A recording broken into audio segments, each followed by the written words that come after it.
mambo mekubwa bampani ya mulu mambo mekubwa Wasala TV #1 beto nyoso beto landa Wasala TV TV mosi ya bien bansangu ya bien mambo nyoso ya bien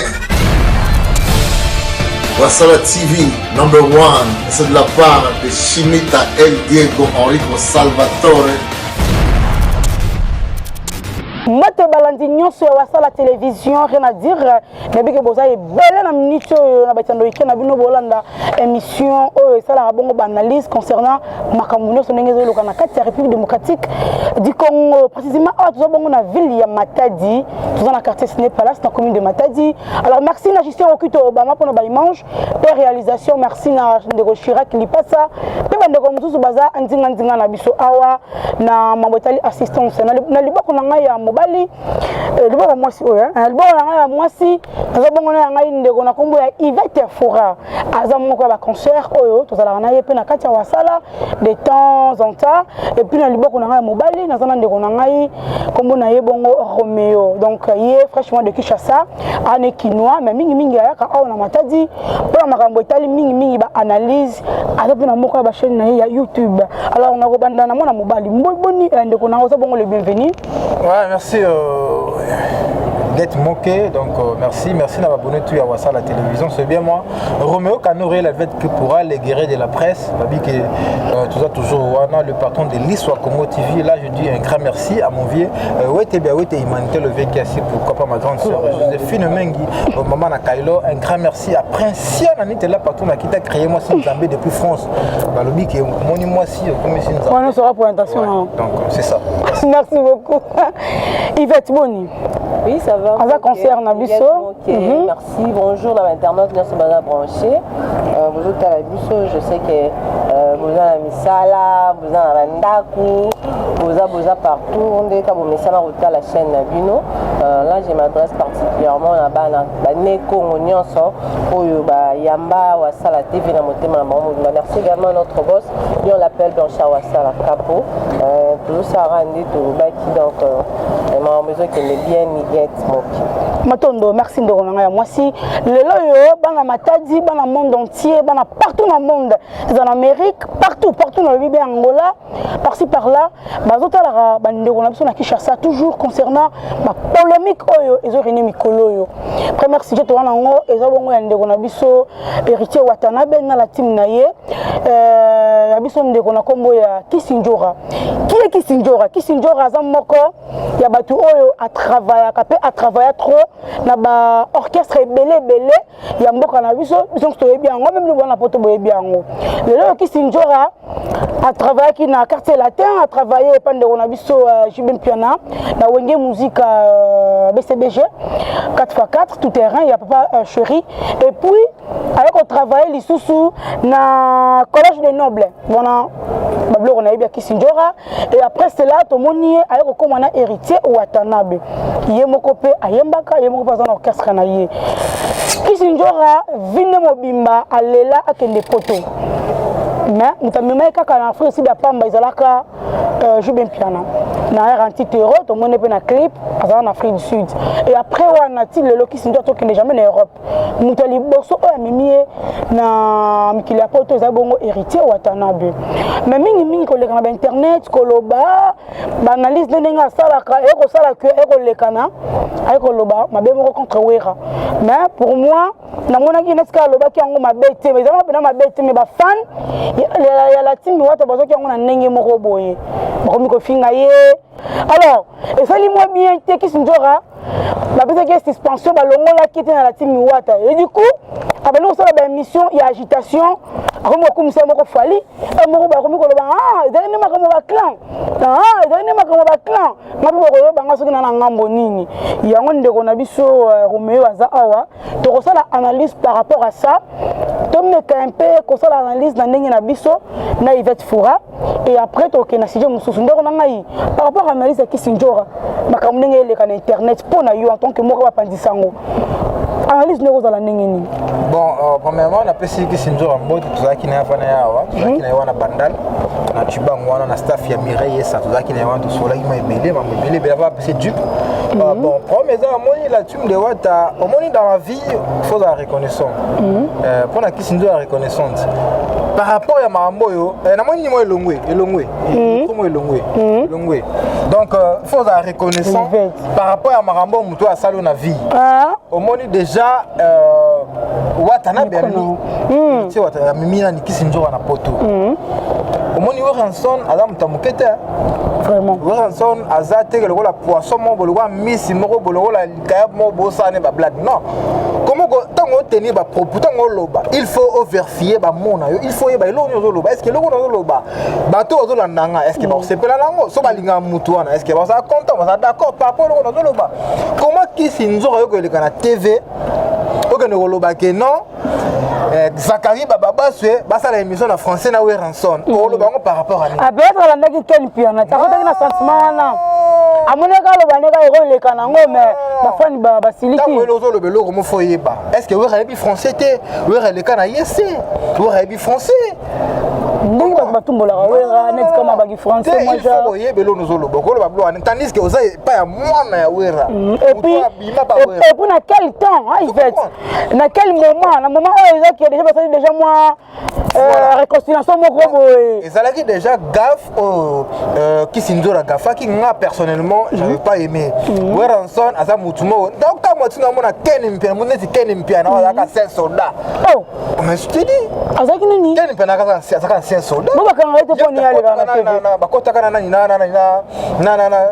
na présent Kabila le père bo poni bakanga ete saka kadogo mais asa déserté so balane li dossier na bien asa déserté kota kana Kabila le père asa kadogo yango ba bien ngala teko tango yoko loma yoko déserté azalaka ancien gardien Bilima na mabwilu mais je te dis wana source na yo wana mais ngana zo fongola mama solo na mwana boyoka na teni peno ko le kana TV bono finga we teni piana zonga mutuko akomisa rafali afinga wera yoke finga teni piano akomisa Zakari baba so afinga wera yoke ngam na sona kutana teni pena we to beta na mako beta ko finga wera te teni pena pena no yoko finga we kana yelo nini abina lo bata bien te ona sasa ya president akena poto mais azaka kalokola mutu ba uti kinzambo ete kinzambo ete na matadi wera baba to ba former masolo bana bato basali mingi na musique na biso to ko finga bango ba kofi olomi alors par rapport à Kissinger peut-être il y a mon cas que era lobi ndengwana ekole kanango et après pour la moni va quitter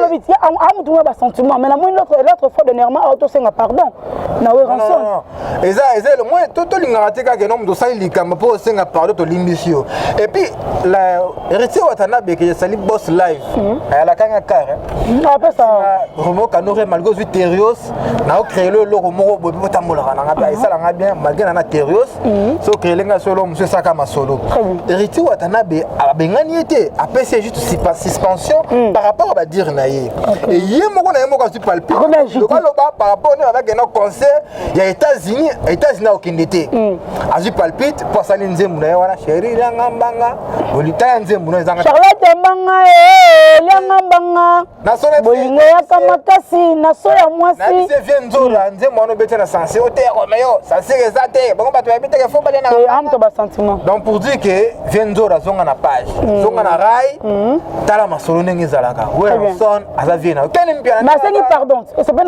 pardon le problème de limiter mais to bossa likamuté il y a des gens aussi que je pardonner mais la bossa azo bossa na Ranson aza parent ba exaucer baza wana ba papa bango ba finga e abi koloba français te azo bossa na Ranson ana famille munene fa patisi ngoi musoko que je salue en passant frère na biso frère en Christ azo mona ke ndenge ba fini leki na e ça la moi genre français la langue na biso te français na langue na biso te faut pas être complexé dans la vie c'est ça si il y a possibilité de parler français il faut parler s'il y a pas de possibilité tu parles lingala très bien faut pas être complexé dans la vie même les Congo oui même les Congo mo ke tuba ki Congo mampanga munu ke yai donc monu ke mama kama on est zalaka ça passe oh mais merci beaucoup. Analyse ya Romeo, Torozon est bien après, il va te fourra. Par rapport à analyse sociale, Nandego na biso, confrère na biso, Tikishasa, Romeo. Et Robaxisa Nini, Yonongo Moneli Makambongo, Zokele, puis autant na internet, qui s'injure à donner moi la monnaie auto pardon, mais na moni ba commentaire ya batu balobi, babi Watanabe Alimbi ça y était, Aza chauve-souris, Aza muto ba sentiment, akolongo awa comme une fali, car bo beba na héritier wa bapesi suspension, akomi ko commenter ba fali, akomi ko musa kofi, mais d'ici longtemps bo soni ka finga ki batu na mibale, en tant que humaine, au concert, et relevez ni pour poser ta chronique. En fait, déjà, qui s'ignorera, donc PCP Mambo, tu vois, Yaya, soit tu vas Koko na Kinshasa, na Barumbuana, na Babumbuana, donc les billets très bien. Azam muto akoli na musique, ayebi musique. Vini mo bima sacrifier na musique. Là, ça la soka passi tellement azo maîtriser des terrains en hauteur. En fait, Chris Njor azo koka ko maîtriser musalo ya koli na hauteur. Parce que jeunesse na mobimba a passé on a ba musicien, ayebi comportement ya ba musicien. Ils ont arrêté na orchestre na nyonso. C'est comme si accompagner et l'aura ça la raté. Déjà humainement parlant, surtout lundi bandola na réseaux sociaux, là on théâtre le bar qui YouTube ils on peut sortir dans les santé mais ba bonne mère c'est zo bunga moi trop hein. Moi respect wana Yaya Zali les qui Zali déjà za na on mais on dirait zo kola. La logique qui sont avait très mal agi. Personnellement dans la neck émission, déjà le quoi c'est Moka qui na wera parce que là ba lobi que wera a ça la débat contradictoire na Zakari en français. Yé a lobi après bandi ko seka. Na seka makasi. La minimiser qui en moquerie déjà. Là on l'a dit qu'on dirait wera au kokati. Alors héritier, on a commencé par la sagesse na comme nango à mon inquiet, mon tarot se moquer la papa n'a été parce que source et salut très bien. Avion pour n'attend moutia sali dans la team ou avec combien de pays? N'a pas pays africain, n'a pas pays, n'a Europe ou n'a tout coup de États-Unis, Canada, Afro-Bazar, les États-Unis, c'est ça non? Les acquis logiques va suspendre. Les a le droit d'union sur ceux qui l'éducation exatée, PLML et côte à moi la nuance. Le règlement d'intérêt c'est qui va suspendre. Peut-être qu'on comprend que c'est suspension, on a peut-être que c'est longo lié. On a que suspension, on va prendre des émissions. Qui va qu'il y ait un coup tout bien, bah ça les lié mukanda. C'est lié mon copie la kisna biso bato to landara ba on va très bien réseaux sociaux. Très bien. Bah parce que cause ya suspension parce que à mon cas qui papa ou aza papa ouais ya wata donne un respect. Faut prendre ngai azaki mutu moi fa avant na azila garder silence, garder timia. Les cas qui on a s'excuser alors bah que non président na wata to papa ouais parce que avant déjà bah que poto azaki nanda quoi ouais en fait Chris Njor na ndinga bete limbisa biso nga mona comprendre na rote na maîtrise. Non moi tu me la bloquer. Na maîtrise te pour avant bokende poto bozaki nanda kwa wera. Sukani anniversaire surprise maman pata sala ki wera. Osala ki osepela ki wera sala ki oni mutamaka to espace za kité. D'un coup pour na osara ba bus de nouveau sala na réseaux sociaux, boye baté ki bana mike batala rabino. Bozo apprendre na bana mike ni. D'un coup la muki ka boye o se moquer na wera pour wera sala ni. Na la ndande na on met dans chikoloba. Ba wera baza ba icône. Très bien. Ba wera ba moto la muki ka vendre teki. Ba superstar, ba méga star. Teki tu na caméra ba njotanga komba wera na ndemo boye. Le wa master na yo. Ba chroniqueur on ba yambra ba on est baraté ba cahier de charge ba weza. C'est quel pianat? Les baratés bataille de charge des araignées. Est-ce que quelqu'un qui a bien ata solo ifasika bien ata solo ina bien on a ifasika le kuta na ifasika na beta ka desa na ifasika pamba pour na ba journaliste ceux qui na ba chroniqueur on ba yambara ba ministre ba be contre ba icône na mboka na biso en tout cas il faut faire attention hein rose caméra na auto vandi na yo na lo yenge muto kwa wera banjo seka c'est on va bien poursuivre les amabe sur na lobby hein sikoyo na peut suspension est-ce qu'on va permettre yo il faut aux urbanisme ya ba fali ya ba JB ya ba nani okuma ko yoka lo ba kalati ba ko na comprendre été est-ce que c'est bon non on condamner Kofi Awata nani ko condamner Kofi Awata lo ba ki sinjoka ya kana kutuso pa na été ba en tout cas pardon ata na ndako mais ce que Nicolas commissaire azo commissaire ce Nicolas commissaire Kofi le midi o ya ka ya nanga obongisa okoyana nga akenanaoka ndenge wana faut revoir conscience dans makambo osala talaka bamiso osala ocomprendre oza kosembrouiller analyse oyo tosango tona matadi donc c'est-à-dire tomonaka trop totalaka yo trop oza ser na biso oza mutu na nga mpe ser na nga kala donc ser na nga mpenza parce que eloko eza wana ezaka ke nga na eloko na comprendre te Roméo eza ere bapesi yo suspension oyo obeti mwana na yo nga na toyokanaka te mwana osali mabe obeti ye etako moko ya mpo nanga komoko ya kolia tokomi kokumisa eloko tanti niget kutu alaka nanga bien kutu alaka nanga boye eloko osalaki yango wana ya mabe Kofi Ndama Kofi Malin, il est très intelligent, oui. Est-ce que vous êtes sûr Kofi Olomide on a oyamba sou ki sinjora nani? Ça c'est le problème. Kofi Olomide moni photo lo ba pe ba Kofi Olomide ba icône ya musique ya mboka. Mais il fait partie ya bato ba otemela wenge. Oui. Il fait partie ya bato ba. Arose avec si ma bête les billes. Tout ça analyse. Je parle au nazomona, au na vivre parce que kotala déjà que non Kofi Olomide ozo permettre mutu neti oyambi mwana wa utina wenge maison mère mwana wana azo finga we ransom tout à l'heure neti na to ça dernièrement émission na Ronaldinho Bobby Ronaldinho parce qu'il y a des musiciens au bazana pas Kofi Olomide bazo souffrir mais Kofi Olomide Ronaldinho uti pas we maman PCK a fait les parler bien c'est la contradiction pour le gigi fouiller c'est ça le genre bazo se retrouver par rapport à Makambango mais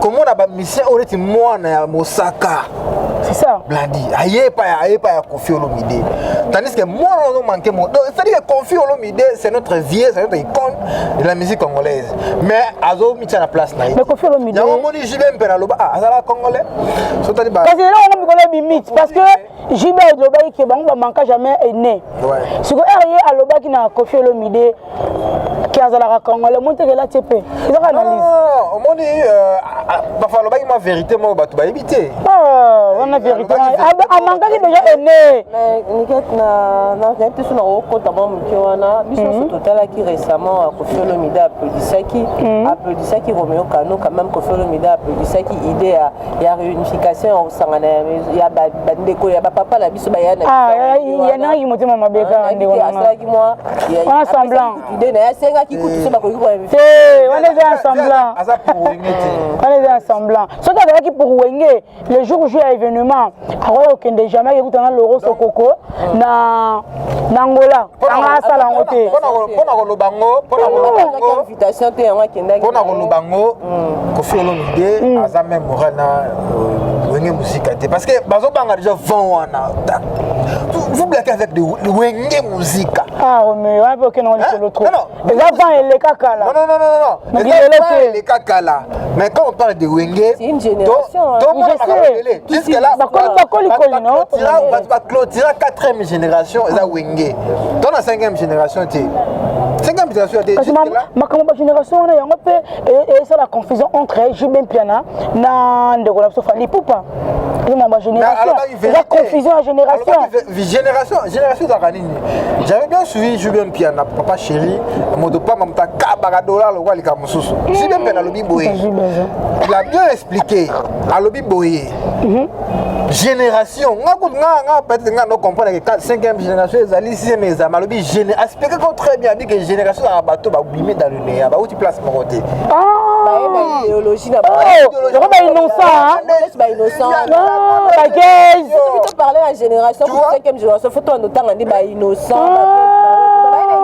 j'ai compris Jibna il fallait à outa pas Kofi faire à outa la vie ba nulle part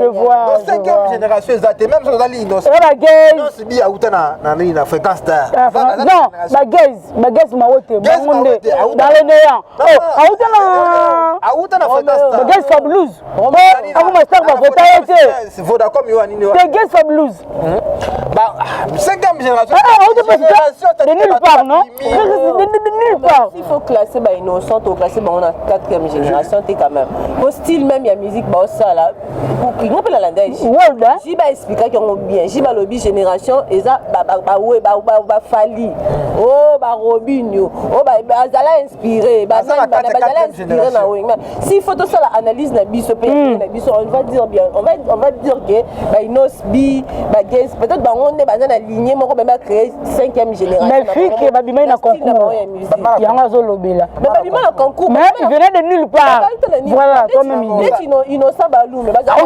on a goma kuna avec la musique à famille ça reste à vérifier quand on fait analyse après tu as conflit de génération peut-être moi quelqu'un papa c'est des frères de Niles surtout bien frère de Niles pourquoi hasard il y a mon qui passe le quoi mutu mo bébé drogue hein frère de Niles en tout cas do café makasi pourquoi mais la drogue frère de Niles do café makasi parce que azo beta mabe Niles si kama ma musicien si kama ma musique non il va évoluer na ndenge na bango frère de Niles ozalaka frère ozalaka pasteur te si kako kota makambu ya musique yozo lo bakeona wenge 4x4 babese le côté nani Kofi Olomide a contourner to Fali pour pas contourner nani Stade Martyrs papa j'aime bien na papa chéri atika ko toni sa martyr te seul moto toni sa martyr ezali pasteur Sony Kafuta ouais on a raison les restes de la ka toni sa martyr après pasteur Sony Kafuta za wenge musique 4x4 te babeti martyr ba toni si plein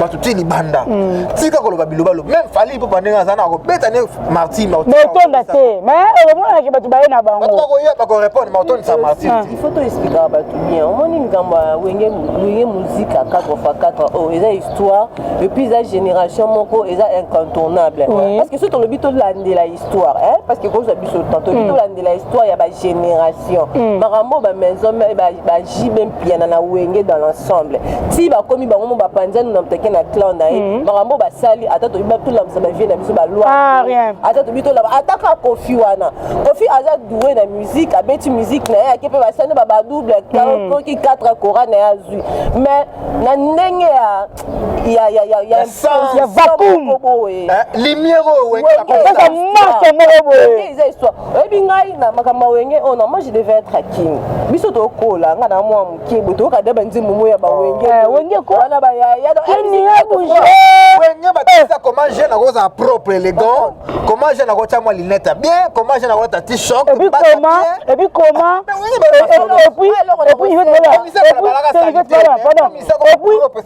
et puis la génération est telle si que comment un musicien à cause de la rana succès mais faut à la paix na moi c'est bien faut à la propre il faut aluka l'art on va faire la biso ba wende succès ka l'art te ba série ba vena biso ba luambo ba série wana bato yebaka ba c'est la succès pour moi maman peut permettre moi que ba la musicien c'était pas facile et aussi il faut rappeler la bato histoire que ba Kofi Olomide wana ba papa wemba wana ba diembela na succès ya bana wana wenge wana wenge pesaka bango palpite yango baza so tolobi tolandela pe ya sona papa wemba ba Kofi wana tolandela alape parmi ba contribuer voilà succès ya ba wenge wana ba sala tellement somme merci beaucoup bano se ba lelo la kiso ki Yvette Fouraya to niget moke ba longwe na wasala TV là comme ka wenge panzani tika ko la et aussi il faut to elo to aussi na ba batika na ko sala campagne de déstabilisation jiba lo ba ki on bien jiba lo bi to ko libiso lo to sala to sanga des exemples to pesa 40 pour bato bazongana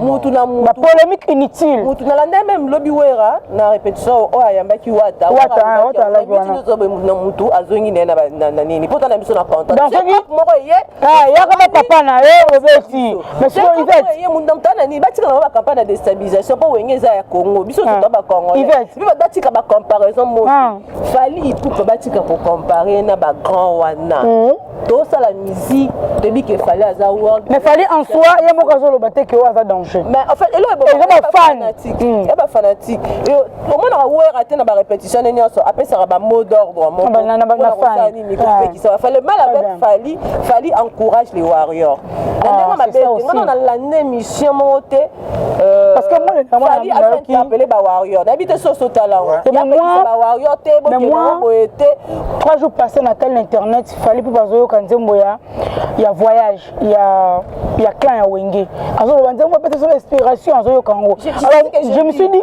c'est ce que j'ai dit il n'a pas de problème Blaise Boula lobane alobi Fali yoza mokonza ba warrior et là ça donc atalisa bango ke ba tchana c'est pour wenge la génération mo oh yé même leader na bango zela inspiré fallait un musicien na biso sala le coup mboka na biso on l'aime bien mais ceux qui sont na bateau ba fingaka ba yaya oya zo kanga mnoko po baza ba fanatique na place zo mo lande tikeye pe azana kati ya nini wana Gardien Makwilu ancien combattant quel penalty tika bilobela quel penalty tika moni net mutnet c'est bon na lingi moni Fali ayamba na téléphone te a répondre à un message te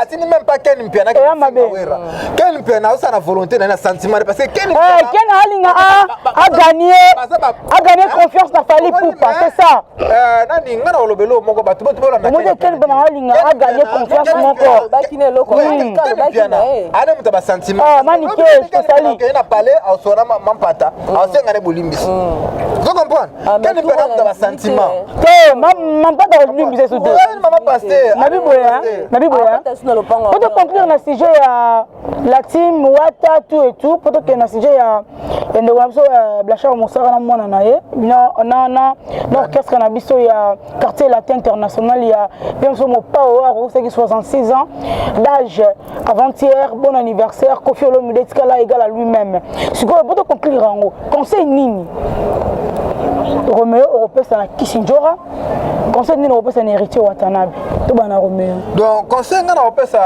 na Ken Pena mukolo ngako pia conseil ti tena Ken Pena na conseil européen na Kisinjora Kisinjora pala mukolo na Ken na Ken Pena nefo ai bako Ken Pena aluka no Ken Pena faluka futa bien nga to continuer à Roméo se chercher na yo zona bien te aluka no mafuta bien ça va bien son nom de la poto me kubuka donc mutake poto zongi me osati azaka ni ngona donc pona Kisinjora mais na mona comme no ka solution en face c'était bon voilà faut voir ne pembeni ngana va temps voir parce que dans un makero donc Kisinjora aux bureau yebi pesto kutana wana bandal et pas Mireille en tout cas mais quand sur les places wana Watanabe abenganyote suspendre tout l'orchestre ba pesa la suspension si ça ne va pas et donc juste suspension garder ba mesure ça là toujours na point na yo facile te ba mo mikili Watanabe les gars TV ka zo lobela pe yo avec kumisa yo so ne peut pas na rumba na ko ekotama yo pepa faut zo ngabilo wana vous comprenez ils ont bon Kisinjora fana banda ko na ba rumbu wana ndako ekoti mai yemo ka zo pepa mani ka makambo ba tout ka mambango vous comprenez donc pour dire que tant mutazuyo alongolo na kin amemo na miki c'est pas facile après ce billet ala bande ko ne famille ko tebe famille moi danger ana bana na kutu bota aux vertige quand même faut raisonner les participations aux aka mutu na kata orchestre aux aki membre na kata orchestre donc la participation il faut accepter ça la suspension na yo mais collègue na ba télé tout bon n'importe quoi ça aussi donc pour dire que moi la émission moi ba que ngana za makila ya Kofi donc on mite akena Kofi j'encourage héritier Watanabe pour ko kopesa mutu tangu mtamia mine ngana longwe ba pesa pesa biko longwe héritier Watanabe mais Wata très sage atiko loba te makambo sala mukanda lettre donc envoyer merci beaucoup merci Roméo oui dans mon vieux pour finir je dis un grand merci à mon vieux Wete humanitaire pourquoi pas à ma grande sœur propre Joséphine Eming maman na Kailo un grand merci à Prince la partenaire qui t'a créé moi c'est nzami moi ça pembe akim sangunda pourquoi pas mère a parlé elle fit malila mère a parlé mère a parlé on mère a parlé maman balibala internet qui va on mère a parlé la alliance merci na mère a parlé la personne merci beaucoup maman Lupango merci beaucoup maman Lupango merci beaucoup lumière je dis un grand merci à mon ami propre Babike Olivera depuis la team de Wata pourquoi pas Olivera le gouvernement Simplice bino pena ba base ya palais héritier Watanabe la kanga Goga toto na moto ya tembe.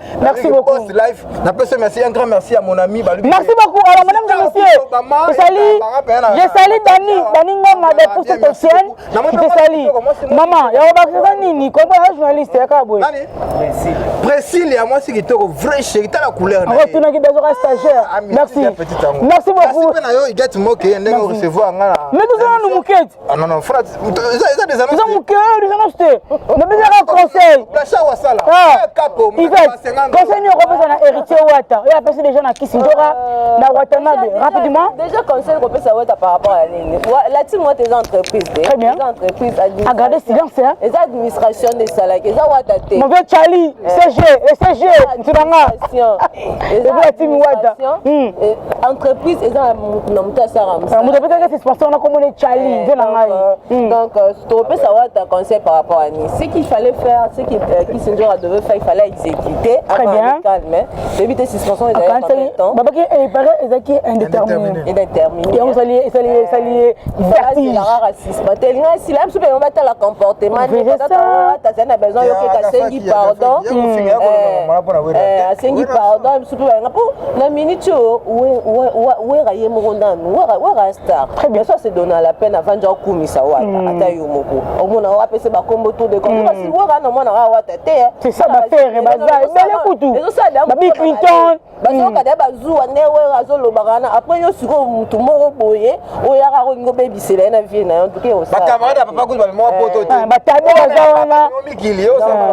En tout cas, il faut la reconnaissance. Reconnaissance, c'est très important. Très bien. C'est en abisso, grande sœur en abisso. La reconnaissance. Il y a un roi qui a un roi qui a salué le rosong ici là. Mais le commune est grande. Bon, on n'a pas fini Watate. Je pense au Solana Wata, Namito Wata, Nakanda. CG Tchali au Lobeleni. Par rapport à CG Tchali, il a fait son travail, c'est l'administration. C'est l'administration. Très bien. La minute où on gérer entreprise. Donc, on est là, on est là, on est pour baby, c'est la maman. Quand la tobanda condamné Wata, c'est Rabakari Mokondi. En réalité, c'est un Watate. Sur l'entreprise, comment ça, et comme tenir compte de ma camboire. Très bien. Et ça, convenablement. Merci beaucoup, Yvette. Merci beaucoup, Yvette. Alors, Yvette Foua, tu sais, on a analyse, moi, mais le but de la analyse, si Romeo, on a la analyse. Le but de la analyse, je sais que merci, na Chirac Lipasa, la bande de Gonabso Baza. Mais le but, tu auras 5 minutes à Pamba. Dans le bel Romeo est allé Blanchard Mosaka. Blanchard Mosaka, il est à la télé, à Wangani Moana. Mais c'est son fils, il y a marqué là, il y a moi na ye. Moi nandi.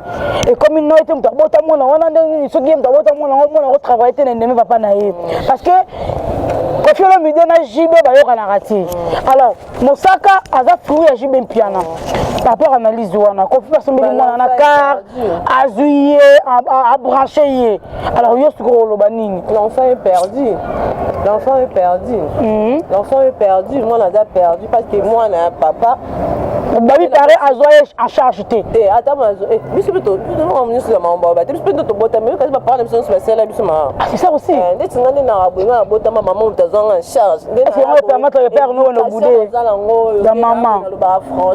C'est ma maman, elle s'est battue. Maman, à l'époque, c'est pas qui va chica par la camion. Mais on a qui la balloune dans la camion. Donc, maman, on a salle fort. C'est grâce à ma mère. Très bien, félicitations à elle. Oui, avec moi, toujours en vie. Oui, elle est en vie. Je salue maman. Mon papa a eu au moment où il est décédé, personne. Mais il a dit qu'on a respect parce que dans la progéniture, on a très bien. Très bien. Votre grand-père est décédé. Très bien. Donc, papa a dit qu'on a vu sur le décédé. L'enfant de Mosaka, moi, j'ai été, en tout cas, on a condamné Kofi à 100%. Il a encouragé le mal. Kofi Olomide, Olomide. Kofi Olomide encourager le mal. L'analyse moi ya Junana papa Badaju. Après ça il peut Kofi conseil Kofi il faut arrêter avec les polémiques. Très bien. Polémiques au foot à ôter. On s'est dit de m'arranger belé. On a mbongo belé papa na biso. Yo ça de musique na biso. La polémique moi ezanga mutuna makolo na rokota wana na ba répéter yo na jibe boyela ni. Et le boyela na jibe ti yo to e baraté. Jibe bana na kwa na e. Anson. Jibe bana na kwa e. S'il te plaît, ok. Jibe bana na kwa na e. Asa la musique na e, ça te dérange personne. Ma peut okate jibe zumbo ki la moro élysée yo. Il fait sa musique calmement. Tous alana moi respect en tout cas, moi na ba ki mama moi na ya moi na ya Blanchard Moussara na osel en banaliste. Ah non non. Et ça polémique moko boye kaka. Moi salité. Ezanga tina. Il faut kaza. Bon so ka nga les mutu a utilisera ba kaza. Proche na Blana. Blana. Blana modi. Oui. Parce que a manqué papa respect. On manqué papa no respect. Comment yo ba moi no yo ba gena. Mais quel piano a encourageant. Kasi quel piano na frère de. Quel piano yo no solo zela. Quel piano frère de Nilis. Zo comprendre. Et ça ba biloko moko boye oyo moi na modi face ka papa. Nilis il faut lukana une solution à personnel va kota kama rambo. Kasi yo ba moto. To ma moto écouter cha choko. Métier. Blana mon sac à papa na yo. Eza on bête. Côté orchestre ba personne voiture, on ça dans les bons. Et ba bête parce que eza ba biloko to regretter. Et musala. Mais musala on fait que ndenge moko énorme. Mambo ekendele lui peut pas. Eza ba biloko. Non. On pouvait travailler. Quand moi na pas non papa na yazo ça polémique na non, il pouvait travailler Yvette. Non, Yvette. Il pouvait travailler. Il pouvait qu'il m'en ait un de polémique. Quand on est ça la quartier la terre avant polémique là je pouvais accepter. Non, tu es pas de musala. Mais moi tout le monde a dit. Yo zala mwana na yo. On va au Quito. O soit là dans Quito. Pour ce monde on sala pas Quito. Tout cela on bien. Ça dépend ya mutu. Au fait le midi biso no soto yebi. Pona ko léser. Pour mosaka no meme likolo trop. Pona ko léser mosaka ya luka kaka anu. Adiminé. Si yako to loba. Voilà pas ça moi la mosaka to kene wa. Parce que mosaka aza vient na biso to yebi ya kitambo. Blana c'est notre fils. Merci beaucoup. Aza na malédiction parce que au fini papa na yo, on va bien papa na yo, eza déjà malédiction. Ba deni lesi na munani ba to kosa yo. Si kuna film ba kosa yo. Famille makila keba. Zonga mutu. Oza mwana na bien si. Ba be kuna mwana na. Ba be mwana mana na, oza mwana mana na. Mais oza pe mwana pa musaka. Donc zongela papa na yo senga boli pose dans les bons parce que mwana oyo papa. Donc on va la fin hein pour aujourd'hui. Tant ozo finga ba parents na yo, ozo finga nzambe na yo na ninga si. Très bien. Zonga papa. Ko fait le midi ayeba yo, papa ça qui est fort pour botama. Tozara. C'est comme pepo les qui 3 mois 6 mois bon mon na longa les quartier la tête pour ko fait. Ko fait la bongo. Ko fait la ngose. Ah, c'est quoi? Donc il faut to comprendre. Mon papa retire la papa. Quand vieux boulot qui peut faire ça. Ah, je suis beau garçon en stade d'âge. Dans la poche au bébé. Ah, t'es con. Un répertoire on peut pas imaginer, c'est un grand. Et puis il restera grand. Malgré qu'on fait le midi parfois regrette comme de grand son à poto à Tokimae. Bon, en fait, il n'avait pas regretté mais sauf que moi ben inquiété des ala qui presque Bakali. Qui est déjà ah qui est poto hein. Merci. Bébé préfère autour là que dans poto. Et non on a loba. Là il a singa na vie na biso quadre na vie que nous avons vraiment parmi ba fanatique na. Là il a se ressaisir. Amitia on a place na de ba vie na papa na. Non, ils ont conflit la génération. Non, il y a un temps que tu as conflit. Si. Non. Ceux qui déjà ont la featuring na bano mi ketike la bango tantali na bango trop. Ils ont conflit la génération. C'est parce que Lukaka cause en actualité na ndenga mabe. On dit conflit. Alinga te. Akola. Oui. Na ekaka. Ata sali na featuring na mutu te to beta ka misi. Yemo comprendre te.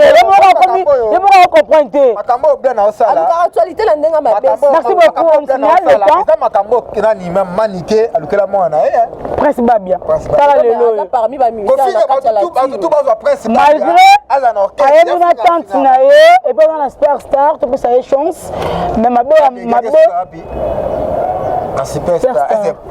Prince Babe pena ko. Ah, azalaki na la team wati. Neso o mama na yebi loba. Nicolas Bongisi. Merci beaucoup. Nous sommes arrivés pratiquement à la fin, je ne sais pas ce qui est seulement bambote rapidement bambote et puis nous allons continuer mais déjà lobby de raison on va peut le balisole à Prince Babe bien maniqué. Ouais, on a pas si mbote na wete humanitaire le fait sur ça c'est mon vieux. Tam da kila livre sterling am ni na.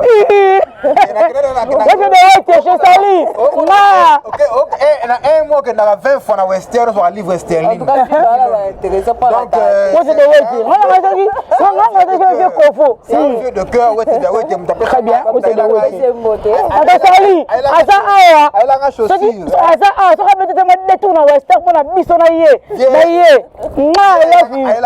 il y a 500 livres. Merci beaucoup. Donc jusque là Docteur Mathès. Merci beaucoup.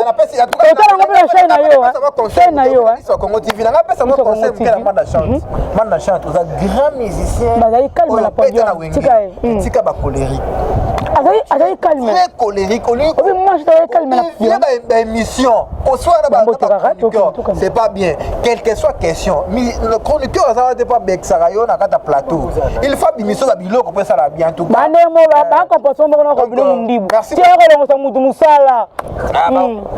Merci beaucoup.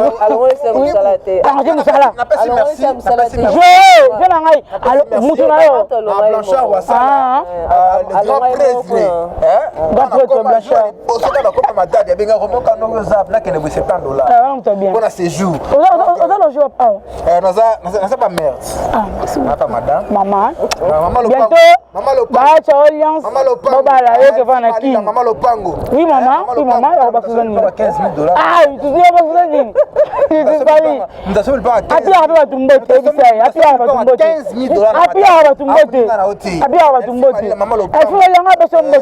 beaucoup. En tout cas, je dis un grand merci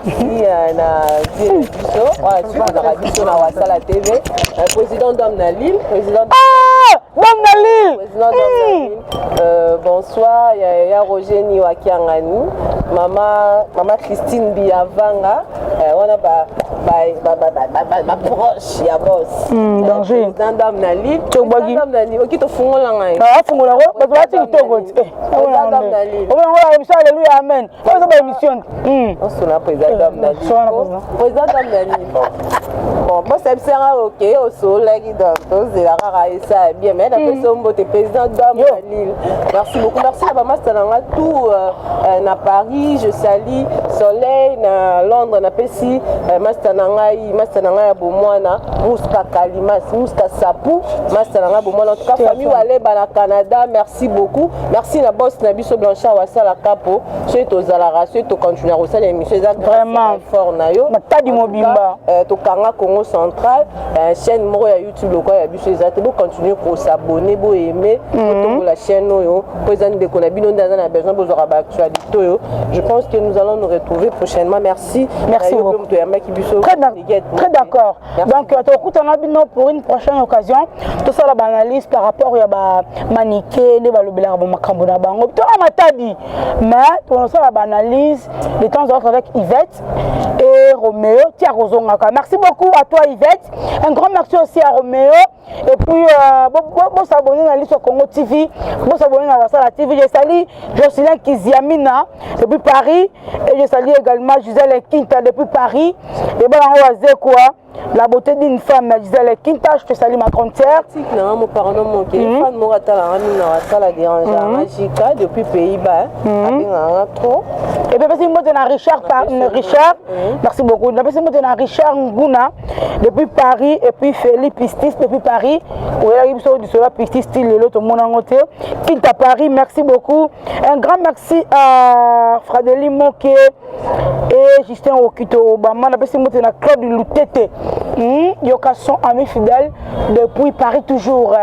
Merci beaucoup, mesdames et messieurs. Maintenant, ami d'Untimba, Debs, député Mavoula. On se retrouve avec vous à la prochaine occasion. Toujours Wassala TV.